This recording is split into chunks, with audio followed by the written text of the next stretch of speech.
Hey loves, picture this. You've just moved into the apartment of your dreams. Hardwood floors, floor-to-ceiling windows, a view that screams luxury. But the kicker? You've got a neighbor who redefines charm. That's where our story kicks off tonight. Grab a glass of your favorite wine, and let's dive into The Seductive Neighbor. It all started when Mira, a sleek 28-year-old navigating her career in the city, crossed paths with him. Mira had just settled into her new space, thrilled at the prospect of starting fresh when she first heard the unmistakable hum of a saxophone through her window. She leaned over her balcony, and there he was, Caleb. Tousled hair, soulful gaze, and an easy smile. Oh, and let's not forget, shirtless with a guitar resting against his knee. Caleb was like the male lead of every rom-com Mira secretly binged after a long workday. But trust me, his is a layered story. Now, Mira wasn't the shy type, at least not with her girlfriends. So, what did she do? She waved. Bold, right? Caleb looked up, and let me tell you, there was this spark, a moment that telegraphed, this one's gonna simmer. Caleb lifted his glass, a playful toast from one balcony to another. Over the next week, their balconies became their meeting spot. Whether it was small talk about the weather or cheeky debates over the city's best late-night pizza spots, Caleb had a way of drawing Mira in. She couldn't pin exactly what it was about him. Was it his way of casually leaning against the railing, as if all the time in the world belonged to him? Or perhaps it was how his laugh echoed in the still night air, as if he were sharing the universe's best-kept secret. One night, however, things escalated.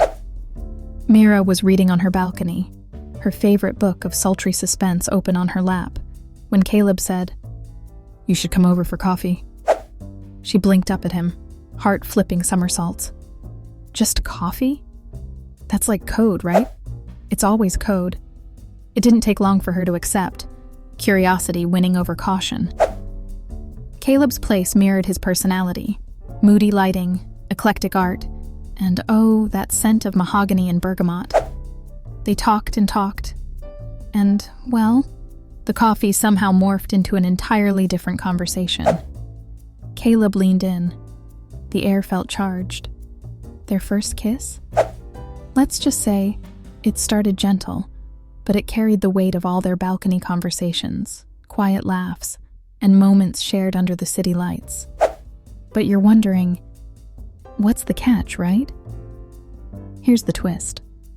Caleb didn't let Mira all the way in. Oh no. He'd disappear for days without a word. Then, like clockwork, he'd reappear with a smile that Mira couldn't quite question. Yet, there was one particularly stormy night. Rain lashed against her windows as her phone pinged. A text from Caleb. "Meet me downstairs." Intriguing, right?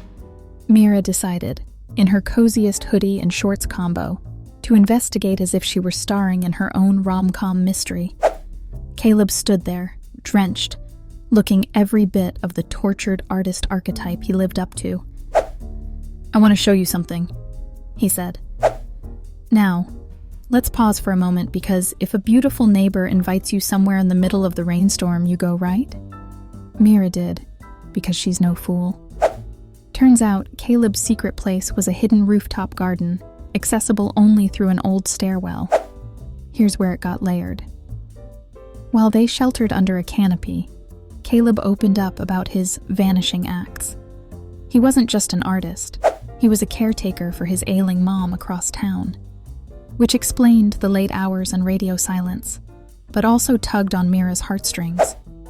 It was like peeling an onion, painful, yet needed to get to the core. His facade melted, and for the first time, Mira saw Caleb stripped not of his charm, but his defenses. She leaned in and said something like, "Maybe you don't have to carry it all alone." And just like that, he kissed her, damp hoodie and all, sealing a fragile promise between them. Fast forward, Mira and Caleb aren't perfect, but who is? They're learning to meet halfway, choosing each other even as life tests their patience. And those balcony conversations? They're still going strong. Only now, they're followed by dinners shared over dimly lit rooftop gardens. So, loves, if there's one takeaway from tonight's story, it's this. That charming neighbor of yours might just surprise you. Layers, secrets, and all. Or, maybe they just really love their late-night sax solos. Stay curious and keep diving into life, one sultry tale at a time.